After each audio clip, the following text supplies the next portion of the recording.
Our second reading this morning is from the Hebrew Scriptures, the book of Exodus, chapter 16, beginning at verse 2. This story takes place immediately following the escape from Egypt of the Israelite slaves.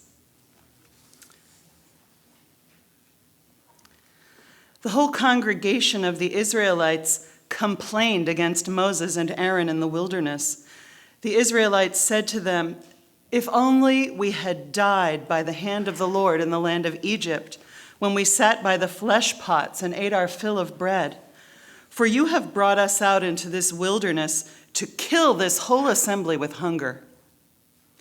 Then the Lord said to Moses, "I am going to rain bread from heaven for you, and each day the people shall go out and gather enough for that day.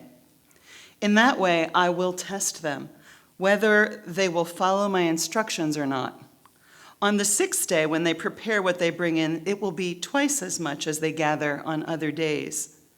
So Moses and Aaron said to all the Israelites, "In the evening you shall know that it was the Lord who brought you out of the hand of Egypt, and in the morning you shall see the glory of the Lord, because he has heard your complaining against the Lord.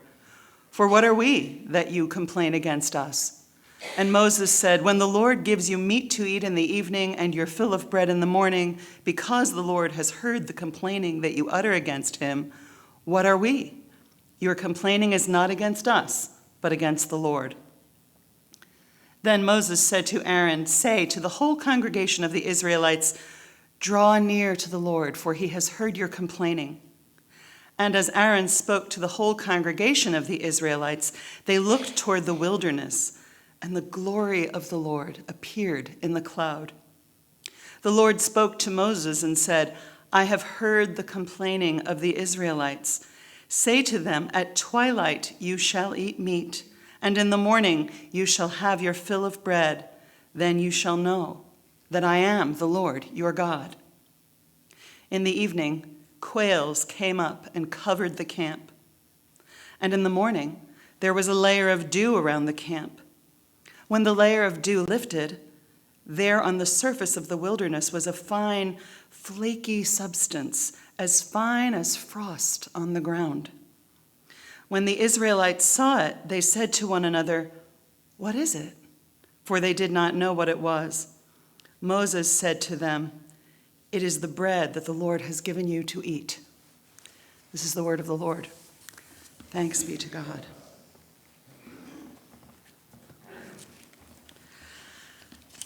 Imagine with me what it is like to be in the midst of such trauma, such incomprehensible change, such fear mixed with relief, mixed with fear again, as the Israelites are experiencing in our story. Imagine what it was like. Imagine a small family, father, mother, sisters, brothers, perhaps grandparents. You are there. Your parents are slaves. Your father has been one of thousands conscripted to build pyramids for the king and palaces. The Pharaoh. The backbreaking work includes making the very bricks for construction, because all the families of the slaves are nevertheless thriving, because babies continue to be born to Israelite women, hale and healthy. Treatment of them and their families grows worse and worse, more and more harsh. One night, your father returns from his grueling labor, oddly energized, not exhausted as he usually is. He's heard some news. It's trickled through the ranks of the workers until a friend whispered in his ear, "There is a man, an Israelite. He has taken on the job of arguing with the Pharaoh for your freedom." This man seems to have come from nowhere, Midianite wife and child in tow, a herder by all appearances. And yet, it was whispered, he had actually grown up in the palace. And now, it seems that he has been appointed by God to bring every Israelite, every person descended from Jacob, out of slavery and into freedom. Your mother raises her eyebrows. Never one to assume the truth of gossip, she will bide her time and wait to become excited until there is hard evidence.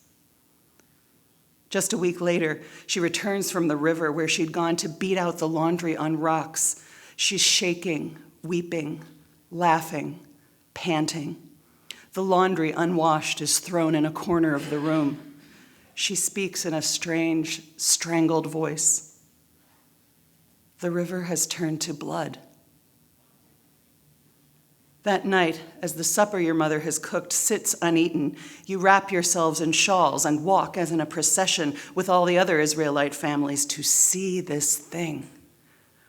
You stand in the steaming dark, in a crowd of thousands, eerily silent as the red stream flows by, sinuous and sinister. You hear your mother muttering as you trudge home. Perhaps now it is time to take this Moses seriously. The plagues come, and with each day, as frogs cover the streets, or locusts darken the air, or boils cover the bodies of people and livestock alike, there's a growing sense of excitement, of urgency, of fear. The Egyptians stay in their houses, terrified. The Pharaoh goes back and forth, they say, one moment promising freedom, and in the next, his heart hardening. No. There is one last plague, the 10th, the worst, the unimaginable one. A long night in which a lamb is roasted in each Israelite household, the blood smeared on the doorposts. The dawn rises with the sounds of wailing and anguish. Every Egyptian family has lost a son, a father, a grandfather, a plague of death. The Pharaoh, grieving, devastated, gives the word. Every Israelite family gathers what they can and sets off. Almost immediately, the Pharaoh regrets his decision and comes enraged, charging after you with his entire army and chariots. Chaos, new fear, everyone you know running, children and grandparents slung over strong men's shoulders like sacks. Later, you wonder if it was a dream. Did the sea really part? Did you see the bannerfish and the moray eels and the grouper floating in the walls of water, looking quizzically down at the people as they rushed by? Did every Israelite walk through that sea? And did it just crash down at last on the Egyptians, killing them? And were you then met on the far shore by a pillar of smoke, reaching to the heavens, which turned by night into a pillar of fire, and the adults whispering, "It is the Lord"? And then, after the music and the dancing, after the celebration, 6 weeks of roaming through the wilderness in search of the promised land, 6 weeks of dust in every mouth and exhaustion from a daily slog through sand, 6 weeks of wondering where the next drinkable water would come from, 6 weeks of the piercing grief that came in waves as you remembered your home, small and modest though it was, and the smell of something savory on the fire, and your stomach agonized, clenching in on itself, empty, empty. Are you with me so far? Here you are. Thousands upon thousands of you. And finally it sinks in. It becomes real as the stomachs growl, as the eyes of the children begin to grow dim, and the eyes of the parents grow wild with worry. There is no food. If only we had died by the hands of the Lord in Egypt when we sat by the flesh pots and ate our fill of bread, for you have brought us out into the wilderness to kill this whole assembly with hunger. Who could blame you for complaining? Here you are. Impossible, but here you are. free, but maybe dying. But you know better than to underestimate this God of yours. You have seen what this God can do. And God provides, not a banquet, not magnificent pots of stewed meat and onions followed by cool, sweet melons.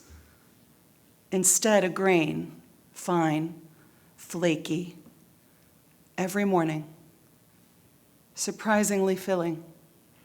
You wonder, what is it? But it doesn't matter, because it is enough. And then quail at the end of the day, bread and meat for your sustenance.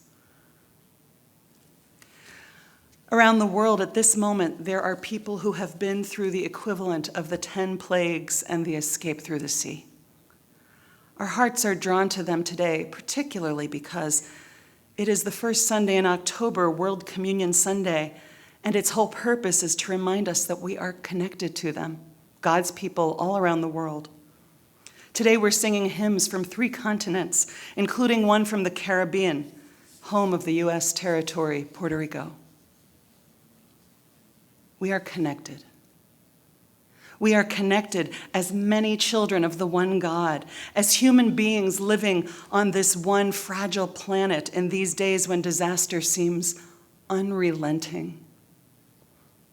We are connected through a God who says to those who have been through hell and back, I will feed you. I will send you manna in your wilderness. I will send you bread from heaven, food for your journey. We can be manna to God's people in need. Imagine with me what it must be like to be one of the ones who send bread or water or diesel fuel, if that's what manna looks like right now. We are so blessed, and we can be a blessing to others. But before we do that, God will give us strength. God has sent bread for our journey too. Imagine with me again that wilderness campsite after the manna has come. You're settling in for the night with your family. You have been fed. You have enough, and now you're drowsy as you lean against your parents' shoulder and begin to dream. There are still thousands of you, and the silence that falls is one of comfort, oneness. There is no fear, only reassurance that God is with you. You are warmed and comforted by the glow of God's presence before you, a pillar of fire, your guardian through the long wilderness night.